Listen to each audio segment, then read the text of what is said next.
ওং নমঃ শিবায়। ওং নমঃ শিবায়। ওং নমঃ শিবায়। নমস্কার প্রিয় ভক্তগণ, শ্রাবণের শেষ সোমবার আপনারা শিবলিঙ্গ থেকে নিয়ে আসুন এই একটি জিনিস, যা আপনার জীবনকে পরিবর্তন করে দিবে। আজ আমি আপনাদের এমন একটি গোপন রহস্যের কথা বলবো, যা শুধুমাত্র কয়েকজন মানুষই জানে, যা জানলে আপনার জীবনধারা সম্পূর্ণ বদলে যেতে পারে। কি সেই গোপন জিনিস, যা শ্রাবণ মাসের শেষ সোমবারে সঠিকভাবে বাড়িতে নিয়ে আসলে একজন দরিদ্র ব্যক্তি ধনী হয়ে যাবে, ঋণে ডুবে থাকা মানুষ উন্নতির শিখরে পৌঁছে যাবে এবং সন্তান, চাকরি বা বিয়ের মতো বড় সমস্যাগুলির সমাধান হয়ে যাবে। অনেকে এটি প্রয়োগ করে এই চমৎকার ফলগুলি পেয়েছেন এবং তাদের জীবন অলৌকিকভাবে পরিবর্তন হয়েছে। ভক্তগণ, এখন সেই সুযোগ আপনার কাছেও এসেছে।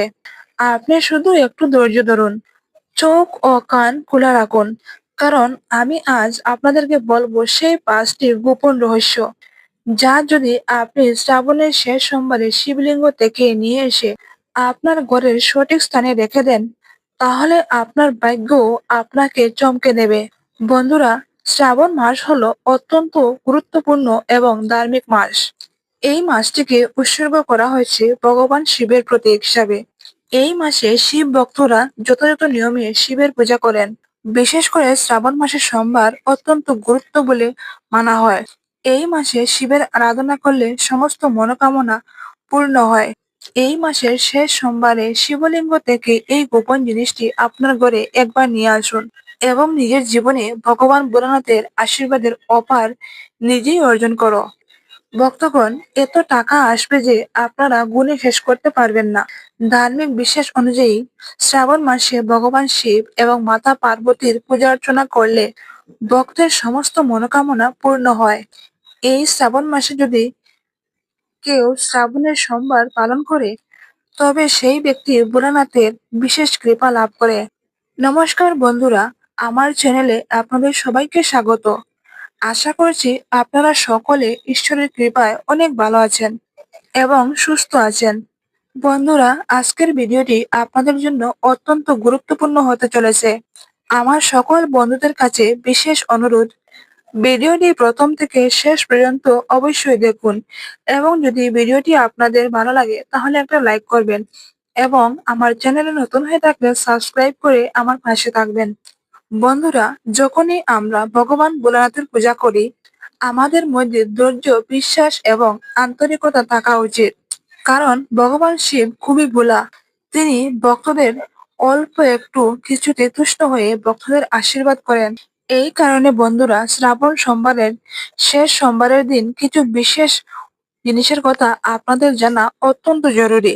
কারণ যদি আপনি এই দিনে ভগবান শিবের সামনে দাঁড়িয়ে পূজা করতে যান এবং কোনো ভুল করে ফেলেন, তাহলে কিন্তু ভগবান শিব আপনার উপর অসন্তুষ্ট হতে পারেন।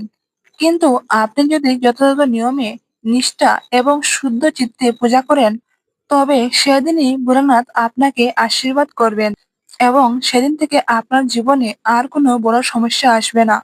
এই কারণে বন্ধুরা, এই ভিডিওটি শেষ পর্যন্ত মনোযোগ দিয়ে দেখুন।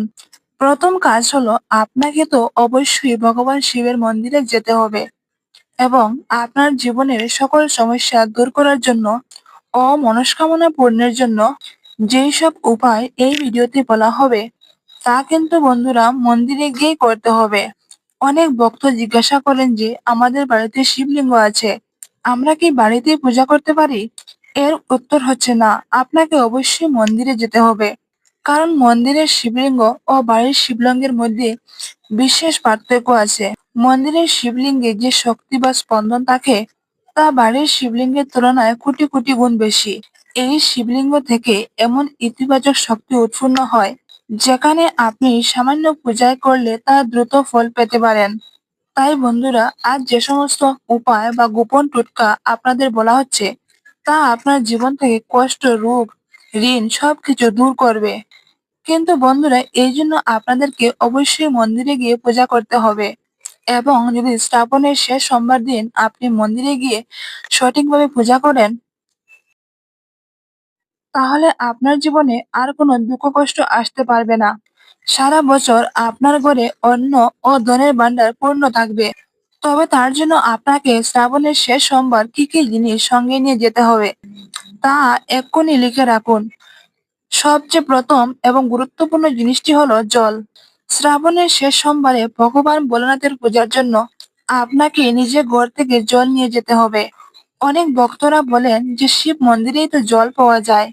হ্যাঁ ভক্তগণ, মন্দিরে জল অবশ্যই থাকে, কিন্তু সেটি তখনই ব্যবহার করতে পারবেন যদি আপনার নিজের জল নিয়ে যাওয়ার সামর্থ্য বা উপায় না থাকে। তবে যদি সম্ভব হয় সব সময় ঘরের জলই নিয়ে যান। কিন্তু ভক্তগণ, প্রশ্ন হলো যে ঘর থেকে জল নিয়ে যাওয়া এত গুরুত্ব কেন? কারণ আপনি যে জল নিজের ঘর থেকে নিয়ে যাচ্ছেন সেই জল আপনার ঘরের শক্তি ও অনুভূতি বহন করে। আপনি সেই জলের মাধ্যমে ভগবান শিবকে আপনার মনের কথা জানানোর একটু মাধ্যম তৈরি করেন।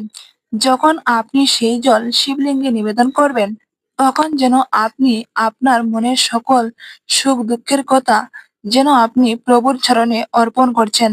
এটা বিশ্বাস করা হয় যে যে জল আপনি ঘর থেকে নিয়ে গিয়ে শিবলিঙ্গে প্রদান করেন সেই জল আপনার ঘর থেকে সকল দুঃখ কষ্ট নিয়ে যাওয়ার শক্তি বহন করে। আর ভক্তগণ, আপনি যে জল ঘর থেকে নিয়ে যাচ্ছেন সেই জলে কিন্তু অবশ্যই ২-৪ ফোঁটা গঙ্গা জল দিয়ে দিবেন। কারণ গঙ্গা জল ছাড়া পূজা সম্পূর্ণ গণ্য হয় না। গঙ্গা জলের পবিত্রতা ও শক্তি আপনার পূজাকে কার্যকরী করে তোলে। তো ভক্তগণ, প্রথমত আপনার ঘর থেকে জল নিয়ে যান এবং দ্বিতীয়ত সেই জলে ২-৪ ফোঁটা গঙ্গা জল দিয়ে যান এবং মন্দিরে গিয়ে সেই জল শিবলিঙ্গে অর্পণ করুন এবং প্রার্থনার সময় আপনার কষ্ট বা মনস্কামনা অন্তরে অন্তরে কিন্তু ভগবানকে জানান। আর ভক্তগণ, ৩ পাতাওয়ালা বেলপাতা কিন্তু অবশ্যই নিয়ে যাবেন। শাস্ত্রে বলা হয়েছে যদি একদিকে ১,০০০ কন্যাকে অন্নদান করেন আর অন্যদিকে ভোলানাথকে একটি বেলপাতা অর্পণ করেন তাহলে উভয় কাজেই সমান পুণ্য ফল লাভ করে। তাই ভক্তগণ, বেলপাতা কিন্তু অবশ্যই নিতে ভুলবেন না। আর ভক্তগণ, সাদা ফুল কিন্তু অবশ্যই নিবেন। ভগবান শিবের পূজায় শুধুমাত্র সাদা ফুলই প্রযোজ্য। যেমন ধুতুরা, শেফালি, কুন্দ এই ফুলগুলি নিয়ে যাবেন। এই ফুলগুলি শুভ এবং পবিত্রতার প্রতীক। আর সাদা চন্দন অবশ্যই নিবেন। শ্রাবণ সোমবারের শেষ দিনে কিন্তু আপনারা অবশ্যই সাদা চন্দন সঙ্গে নিয়ে মহাদেবের মন্দিরে যাবেন। এটি ভগবান শিবকে তিলক দেওয়ার জন্য ব্যবহার করা হয়। এবং কাঁচা দুধ কিন্তু বন্ধুরা আপনারা অবশ্যই নিবেন। আর সেই দুধ যেন কাঁচা হয়। যদি আপনি শিবলিঙ্গে দুধ অর্পণ করতে চান তবে অবশ্যই সেই দুধ কাঁচা হওয়া উচিত। কখনো ফুটানো বা রান্না করা দুধ নিয়ে যাবেন না শিব মন্দিরে। বিশেষ টোটকা, মনোকামনা পূরণের জন্য একটি ছোট্ট ডিবা নিন এবং তাতে কালো মরিচ ভরে রাখুন। একটি লাল কাপড় নিন, তাতে লবণ নিন। পুজোর দিন পুরো জিনিসটিকে মৌলি দিয়ে বেঁধে আপনার পকেটে রাখুন। এই টোটকা নজর বাঁধা অর্থ সংকট দূর করতে সহায়তা করে। মন্দিরে যাওয়ার সময় এটিকে সঙ্গে রাখুন, তারপর বাড়িতে এনে রেখে দিন। আর বন্ধুরা, বিশেষ সতর্কতা, মন্দিরে যাওয়ার সময় কখনো কালো বা নীল রঙের পোশাক পরবেন না। এই রঙগুলি তামসিক প্রকৃতির, যা শিব পূজায় নিষিদ্ধ। এতে ভগবান শিব কিন্তু অসন্তুষ্ট হতে পারেন। পূজা শেষে যা যা নিয়ে গেছেন তা শিবলিঙ্গে অর্পণ করুন এবং মনে মনে মহাদেবকে আপনার মনের সকল দুঃখ কষ্টের কথা জানান। পূজার পরে কালো মরিচের ডিবা এবং বেঁধে নেওয়া টুটকা নিজের বাড়িতে নিয়ে আসুন। এই উপায়গুলি যদি আপনি সত্যিকারের ভক্তি এবং নিষ্ঠা সহকারে পালন করেন তাহলে আপনার জীবনে অর্থ, সন্তান, চাকরি, সমৃদ্ধি, বিয়ে সবকিছুই হবে। এই ধরনের কোনো সমস্যা থাকলে তা নিমেষেই শেষ হয়ে যাবে। ভগবান শিবের কৃপা আপনাকে চিরকাল রক্ষা করবে। প্রিয় ভক্তগণ, এই সমস্ত তথ্য জনস্বার্থে এবং ধর্মীয় বিশ্বাসের উপর বলা হয়েছে। তবে ভক্তগণ, এই সমস্ত কিছু আপনাদের বিশ্বাসের উপর নির্ভর করে। আপনারা যা ভালো বুঝবেন তাই করবেন। তবে আমি আশা করছি এই সমস্ত উপায় অবলম্বন করলে আপনাদের জীবনে নিশ্চয়ই কিছু না কিছু ভালো হবে। আপনারা শুধুমাত্র একবার মনে বিশ্বাস ও ভক্তি রেখে এই উপায়গুলি অবলম্বন করেই দেখতে পারেন। একটা কথা আছে না, বিশ্বাসী মিলাই কৃষ্ণ। তো ভক্তগণ, আপনারা একবার বিশ্বাস করে চেষ্টা করে দেখতেই পারেন। বিশ্বাস করলে ক্ষতি কি? চেষ্টা করলেই বা ক্ষতি কি, তো আপনারা একবার চেষ্টা করে দেখতে পারেন।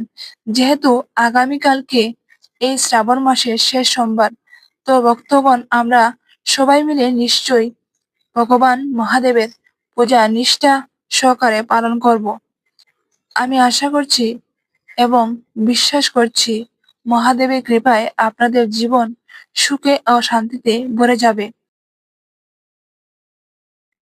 তো ভক্তগণ, আজকের মতো ভিডিওটি এখানেই শেষ করছি। ভিডিওটি ভালো লাগলে আপনারা একটা লাইক করবেন, আর চ্যানেলে নতুন হয়ে থাকলে সাবস্ক্রাইব করে আমার পাশে থাকবেন। ভিডিওটি সম্পূর্ণ পর্যন্ত দেখার জন্য আপনাদের অসংখ্য অসংখ্য ধন্যবাদ।